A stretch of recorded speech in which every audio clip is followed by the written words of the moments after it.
She stood up from the dinner table, laughed, and said, "I'm not your property, Mark." Everyone smirked. They expected me to shrink, to argue, to defend myself. Instead, I smiled, because in that exact moment, I made a decision that would change our marriage forever. And she never saw it coming. That if you've ever felt invisible in your own marriage, if you've ever carried everything quietly while the other person called it control, hit like, subscribe, and stay with me, because this husband-wife story transformation might feel uncomfortably familiar. The night everything changed didn't begin with shouting. It began with roast chicken, a quiet Wednesday, small suburban kitchen, the dishwasher humming softly in the background, plates clinking, friends gathered around the table. Laura sat across from me, confident, animated, glowing in conversation. We had been married 12 years. 12 years of routines, of shared bills, shared walls, shared responsibilities. At least, that's how I saw it. But if I'm being honest, I carried most of it. Not because she demanded it, not because she forced me, because I stepped in before anything could fall apart. I handled the bills, the car maintenance, the insurance renewals, the plumber calls, the grocery restocking, the small repairs she never even noticed were broken.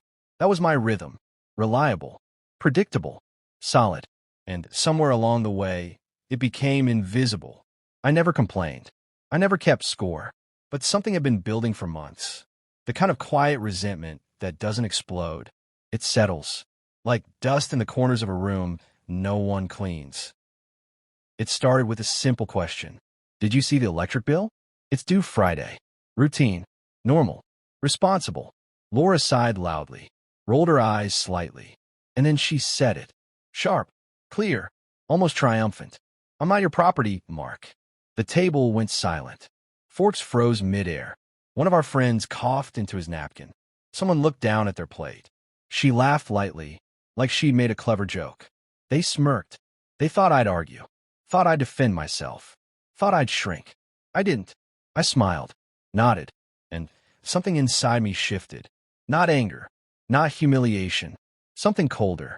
She had taken years of quiet responsibility and framed it as ownership, as control, as oppression, and in front of other people. That part mattered more than I expected. I excused myself early, washed dishes alone, listened to muffled conversation from the living room while they all pretended nothing had happened. When they finally left, she walked past me like it was nothing, like she hadn't just redrawn the entire map of our marriage. That night, I lay awake staring at the ceiling, not replaying her tone, not her expression, just the sentence. "I'm not your property." Fine. If she didn't want to feel owned, there was a very simple solution. The next morning, she drifted into the kitchen humming, like the night before had never happened. She reached for the coffee maker, waited for me to bring up her car's overdue oil change. She didn't have to ask usually. I always handled it. But she did ask, "You're taking the car in today, right?" I didn't look up from my phone. "No, you can take it. It's your car." Silence. "What? You always do it." "Not today." Confusion flickered behind her eyes. She didn't push. Not yet. But something had shifted, and I didn't step in. That day, a bill reminder popped up. She looked at me expectantly. I said calmly, "It's in the folder. You could take care of it." A faucet dripped in the kitchen. I walked past it. Her gas tank hid empty. I said nothing. Each time, she hesitated, waiting for me to restore the old rhythm. But I didn't. By midweek, the house felt different. Groceries ran low. Laundry piled up. Appointments expired. The trash overflowed. She stood by the door one morning, staring at the full bag. Shot me a look that used to move me automatically. I sipped my coffee, scrolled through the news. "Are you seriously just sitting there?" she snapped. "Long day ahead," I said calmly. She grabbed the bag harder than necessary and slammed the door behind her. The silence deepened. Not explosive. Heavy.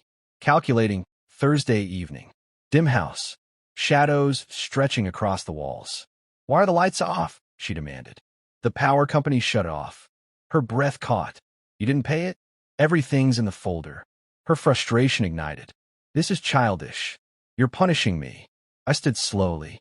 "No, I'm respecting what you said." She glared. "You want independence? This is what it looks like."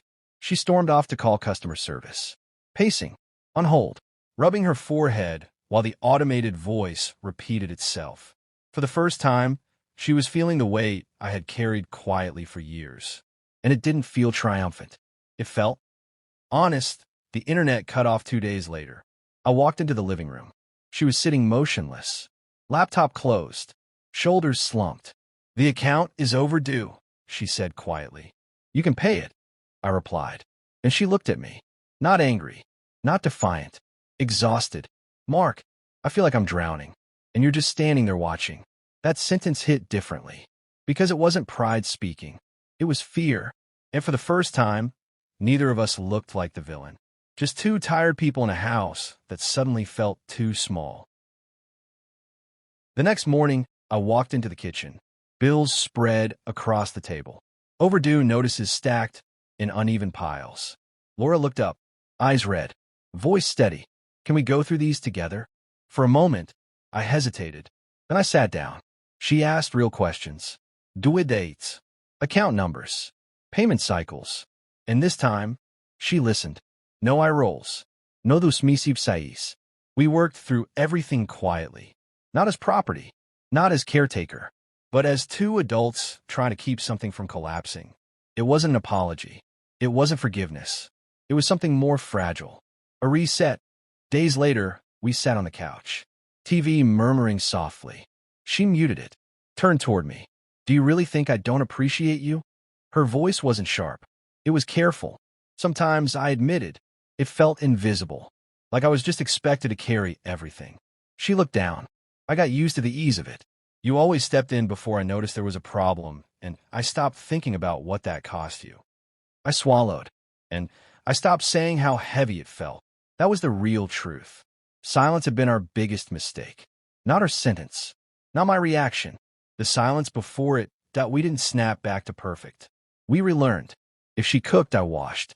If she paid a bill, I fixed something broken. Not obligation. Choice. One evening, she came home exhausted, dropped her keys. For a split second, that old expectation flickered. Then she picked them up herself. "I've got this," she whispered. I helped with dinner, not because she needed rescuing, because I wanted partnership. Later that week, while folding laundry together, something we had never done before, she paused. "I don't want to go back to how it was," she said softly. "But I don't want to lose this either." Neither do I. And that was the moment I knew we weren't rebuilding out of fear. We were rebuilding out of understanding. Marriage isn't about control. It's not about ownership. And it's not about keeping score. It's about feeling seen, feeling valued, feeling like the weight is shared, not silently carried by one while the other calls it normal. She never needed to be my property, and I never needed to be her caretaker. What we needed was partnership, the kind that requires speaking before resentment hardens, the kind that survives pride, the kind that only works when both people show up, fully. Sometimes silence is the loudest warning, and sometimes the quiet decision to stop overfunctioning is the wake-up call a marriage desperately needs. That if this story resonated with you, hit like and tell me in the comments. What would you have done in that moment at the dinner table? Would you have argued, walked away, or done exactly what I did? And don't forget to subscribe for more powerful husband-wife story transformations.